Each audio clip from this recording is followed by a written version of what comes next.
14h-16h, Brigitte Lahaie, Sud Radio.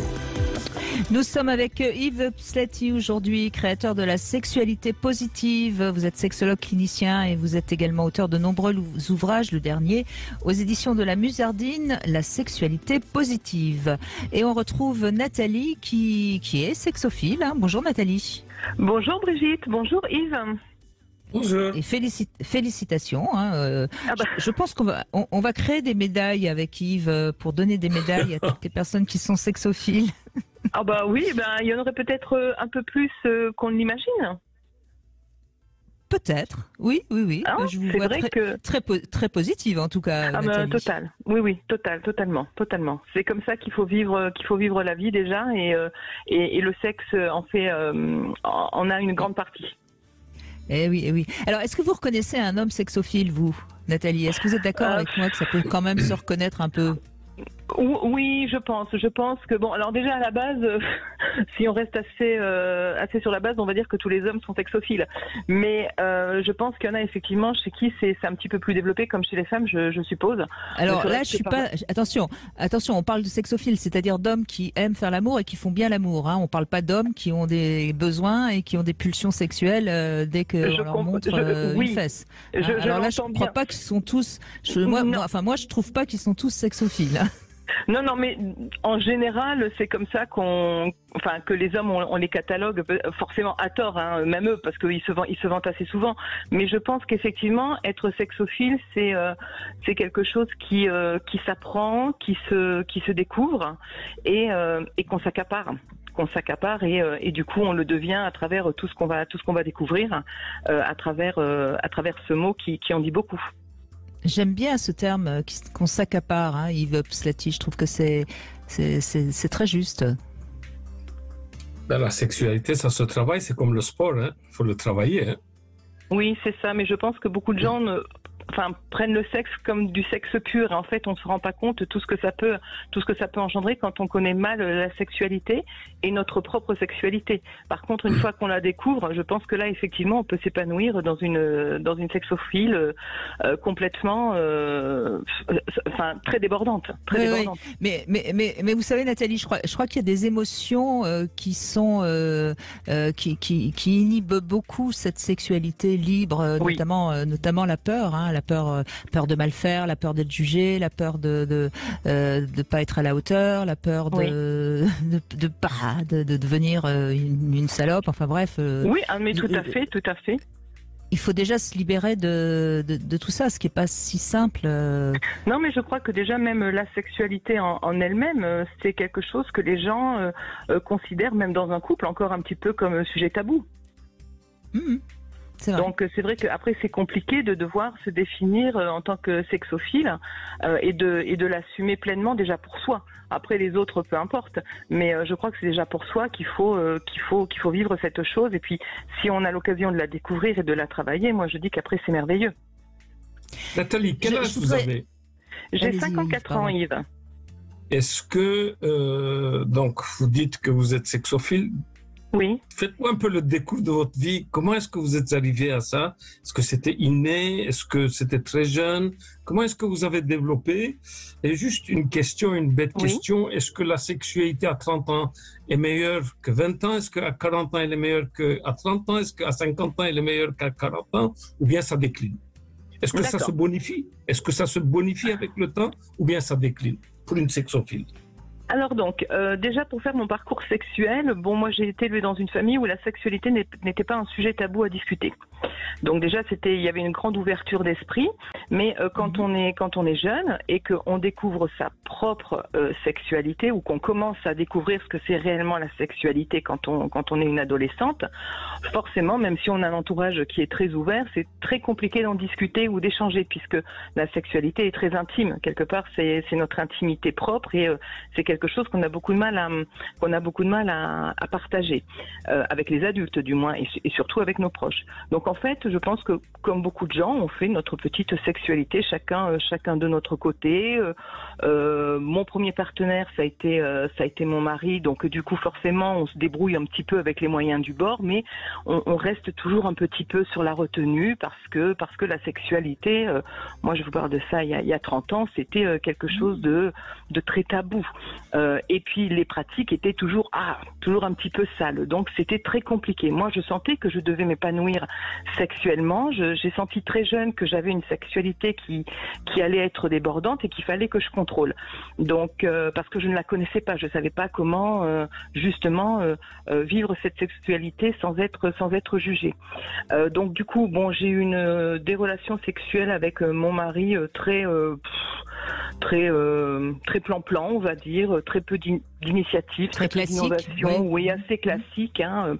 Bon, et puis après, chemin faisant, j'ai eu un autre compagnon avec qui nous avons eu des relations sexuelles très très intenses, souvent fortes, où là je me suis aussi libérée avec lui parce que j'avais été, je pense, coincée pendant de très longues années. Et puis après, on s'est tourné vers le libertinage. Donc là, le libertinage, c'est pareil. On découvre de la sexualité, plein de sortes de sexualité. Il faut trouver la sienne et il faut l'apprivoiser. Il faut la connaître. Il faut qu'on se découvre. Donc c'est tout un parcours qui se fait. Une fois qu'on trouve effectivement la sexualité qui nous convient, à ce moment-là, effectivement, moi, je l'ai beaucoup travaillé pour m'épanouir, pour me sentir bien, pour apprendre à donner, apprendre à recevoir, et puis et là ça a été effectivement une explosion. Donc ma sexualité, moi en fait, elle s'est épanouie en prenant de l'âge. Oui. Alors après, est-ce que c'est mieux à 30 ans, est-ce que c'est mieux à 20 ans, est-ce que c'est mieux à 40? Ça, je ne sais pas. Moi, je l'ai découvert vers 45 ans, où là, je pense que c'était une période aussi où je pouvais vivre ma sexualité. Avant, bon voilà, c'est la famille, c'est les enfants, c'est le quotidien, c'est quelque chose où voilà, la mais sexualité ça, oui, Nathalie, j'aime bien votre témoignage parce que ça montre bien que il faut oser chercher ce qu'on aime et oui. Tant qu'on n'a pas vraiment découvert ce qu'on aime, on reste dans du classique en quelque sorte et qui est pas forcément ce qui nous permet de nous épanouir. Non, Yves Psati, moi je trouve que le témoignage de Nathalie, pour commencer l'émission, il est formidable. Ben, elle a quelque chose de très positif. C'est pour ça qu'elle est capable de faire ça. Elle est curieuse. C'est ça qui manque. Elle a osé. Oui. Elle a osé. Elle est curieuse. Elle veut découvrir plus. Et donc, elle a été chercher comment découvrir, qu'est-ce que découvrir. Elle s'est investie. C'est un investissement. Les gens ne font pas cet investissement. D'abord, les gens ne sont pas curieux. Et puis, ils ne font pas cet investissement. Comment est-ce qu'elle est devenue sexophile? Avec le temps, elle dit que ça a commencé à 45 ans. C'est un très bel âge, 45 ans. En général, c'est rare que ça commence avant 35-40 ans. Hein. Donc, 45 ans, c'est un très bel âge.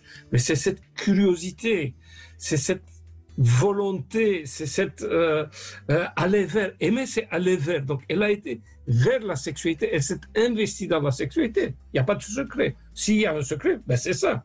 C'est pas les sexophiles, donc les sexophobes. Les gens pensent que les sexophobes, ils ont eu des traumatismes, ils ont été violés, inceste, pédophilie, tout ça. C'est pour ça qu'ils sont sexophobes. La majorité des sexophobes, ce n'est pas ça. La majorité des sexophobes, ce sont des gens qui ne se sont pas investis à la sexualité. C'est ça qu'il faut expliquer aux gens.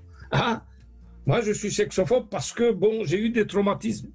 La majorité des gens qu'on voit sexophobes n'ont eu aucun traumatisme. Juste, ils n'ont pas été curieux. Juste, ils ne se sont pas investis à la sexualité. C'est tout. C'est vrai, c'est vraiment dommage, oui. Et c'est vraiment dommage parce qu'effectivement, la sexualité, ça fait partie de chaque être humain. Ça apporte des émotions de plaisir, mais ça apporte des émotions de partage. Ça apporte plein de choses. Donc c'est quelque chose. Voilà. Oui, mais en même temps, on n'est pas non plus obligés tous d'aimer et d'avoir besoin de sexualité, Nathalie. Je pense qu'autant je crois qu'on a tous besoin d'amour et je pense qu'on n'est pas fait pour vivre en ermite. Maintenant, il y a des personnes qui se contentent de très peu de sexualité et ça leur va bien. Je serais un peu plus indulgente quand même, même si évidemment que ce qu'apporte, enfin le plaisir qu'apporte la sexualité, c'est quand même un bienfait pour notre santé, pour notre bien-être et pour notre épanouissement que je trouve, je suis un peu d'accord que c'est un peu dommage pour cela, mais en même temps c'est pas forcément une obligation, une nécessité, disons. Non, c'est vrai, mais moi je pense que si j'avais pas effectivement poussé ma curiosité dans la sexualité pour voir jusqu'où je pouvais aller, jusqu'où je pouvais découvrir des choses qui allaient effectivement me correspondre, peut-être que voilà, j'aurais dit la même chose, que voilà, j'avais pas besoin de plus, alors que je pense qu'on a toujours quelque part peut-être besoin d'un petit peu plus, mais peut-être que c'est les moyens qui peuvent nous manquer de franchir ce pas, d'en discuter ne serait-ce qu'avec son conjoint ou sa conjointe, pour pouvoir dire tiens, est-ce qu'on pourrait pas faire un petit jeu, voilà, ce genre de choses. Et beaucoup, bon, dans mon parcours de libertine, c'est vrai que j'ai rencontré beaucoup d'hommes qui effectivement se trouvaient ennuyés dans le sens où effectivement ils me disaient avec ma femme, bon, ça ne marche pas, ça ne fonctionne pas, elle n'est pas innovante, voilà, ou bon, ils aimeraient, mais en fait, quand je leur posais la question, mais est-ce que tu as déjà, toi de ton côté, essayé de faire quelque chose pour la séduire, pour l'attirer, pour lui demander, voilà, tes plaisirs? Bon, bah tout de suite c'est non, bah non parce qu'elle ne voudra pas, non, elle ne m'écoutera pas, et du coup ils tentent même pas la chance. Ils donnent pas la chance à leur conjointe de peut-être pouvoir mais comme ça c'est pratique parce que c'est de la faute de leur femme s'ils sont pas plus épanouis sexuellement, donc c'est pas de leur faute, c'est pratique, hein. Mais comme certaines femmes qui peuvent dire oh moi c'est bon, j'en ai marre, il est toujours en train de me courir derrière, j'en peux plus, donc et puis bon voilà, alors que si c'était fait différemment, d'une autre manière, pardon, effectivement avec des jeux, avec un petit peu plus d'innovation, avec des sorties. Je sais pas, Yves Splati, mais moi je suis persuadée que n'importe quel corps, si il est touché avec une caresse bonne, il va vibrer. Enfin, ça me paraît évident. Non, parce qu'ils ne savent pas recevoir. Ils sont tellement bloqués. D'accord. Donc pour recevoir, mais c'est parce que la tête, non, mais je veux dire, c'est la tête qui est bloquée. Le corps, si on leur donne une drogue, c'est pas le corps qui est bloqué, bien sûr. On est d'accord. Oui, bien sûr. C'est pour ça dans la compétence sexuelle, il y a la faculté de recevoir. Pour pouvoir recevoir, il y a une condition sine qua non. C'est la capacité d'offrir son corps à l'autre. Ils ne sont pas capables. Donc, mon corps m'appartient. Il est à moi, il est à moi, il est à moi. Je ne te l'offre pas. Donc, ils sont incapables d'offrir leur corps à l'autre. Il y a deux grandes raisons. Mais alors on va faire une petite pause, Yves Platier, excusez-moi de vous couper, et vous nous direz les deux grandes raisons dans un instant et on retrouvera Laetitia après. Merci beaucoup Nathalie, c'était formidable de commencer cette émission avec vous.